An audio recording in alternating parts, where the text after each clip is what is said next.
Welcome everyone. We got all hands on deck. It is move-in day, so let's get started. We'll talk about that trailer and stuff later. All right, so we have a few chores that need to be done. Number one, we need to get some feed in the feed trough for when they come through. They're gonna go there first. Number two, we need to get all of the sawdust over here and over here behind me spread out. We're gonna do that most of that with the skid steer. And then number three, we need to cut off all the bale twine that are on those bales that are in the feeders. And then lastly, we're gonna go get all the sheep and bring them in.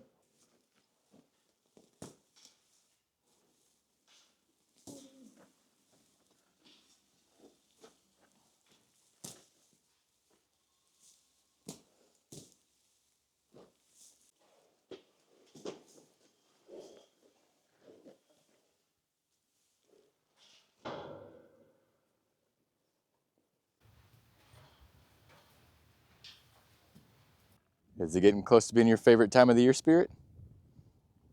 Huh? You excited? I know. We'll get them here in a minute. There you go.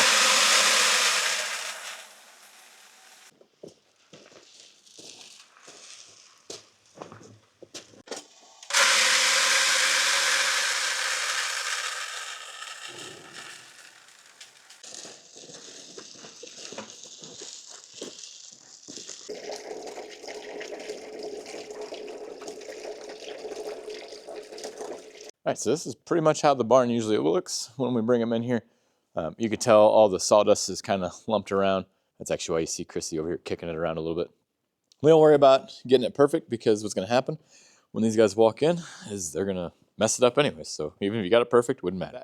Grass is not a dark, nutritious looking green. It's kind of a lighter green at the moment because it's going to the dormant stage if it hasn't already. We take them off of pasture December 15th through March 15th, sometimes a couple weeks before, sometimes a couple weeks after. We keep enough hay on hand for both. Ultimately, we do it because of two things. One, if we feed all of our hay in the barn, we can collect the manure and spread it back on our hayfield. Number two, if they're on the pasture and the grass starts to green up, let's say, we have an early spring coming on, it starts greening up in March around, or even late February, because it does happen sometimes around here in South Central Missouri.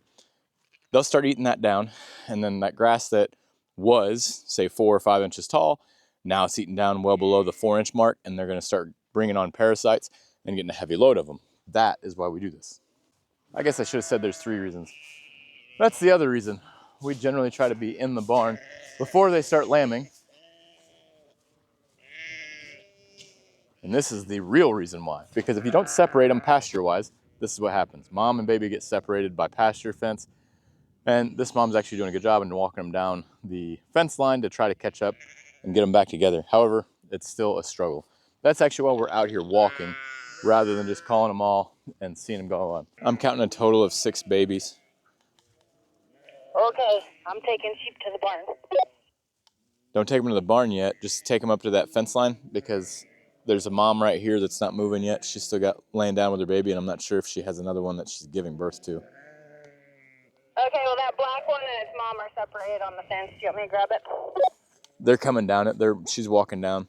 I'm not sponsored by Midland Radios, and I'm not even selling their stuff because honestly, the product sells itself because of how well it functions. So signal where we live is very spotty. So cell phones are pretty unreliable. We use them all the time. We use them when we're moving sheep like this, when we're on the ground, even if we're in side-by-sides moving animals, working cows with the neighbors, or hay field and we're doing any sort of work like that. This is the right answer, and this makes it so much easier. Now, can you lamb on pasture? Absolutely. There's a lot of farms that do. However, we, both my wife and I, have full-time jobs off the farm. Makes it really difficult to keep command and control of everything. And this right here is the #1 reason why we don't. This would have been a twin to one of the moms. Obviously, we didn't have enough command and control over it because we were gone at work and get home and this is what we see. Sometimes it's going to happen. There's not a lot I can do about it, but in the barn, it's a much more controlled environment and the chances of the mom and babies getting separated is almost none. Spirit, come!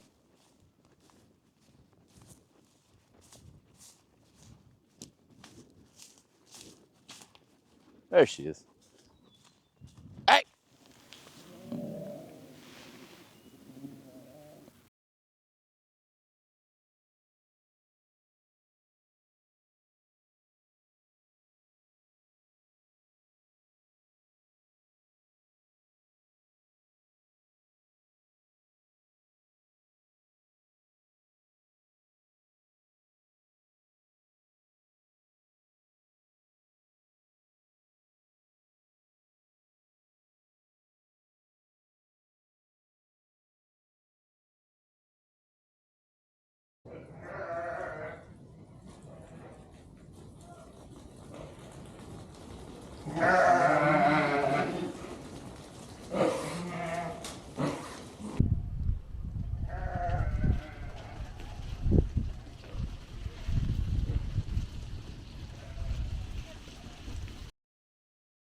Yeah.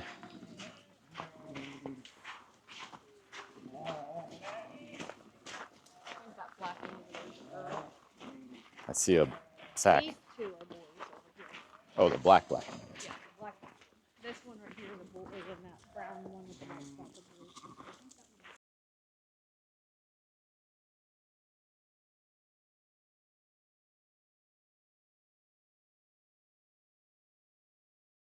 Gentle. Gentle, good.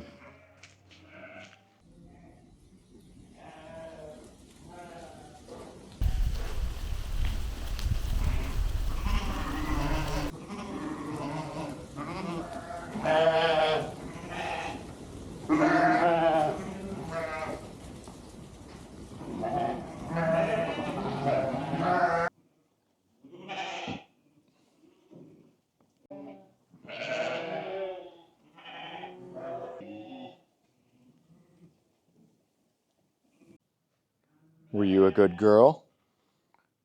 Did you do a good job? Is that what you want? Go get it.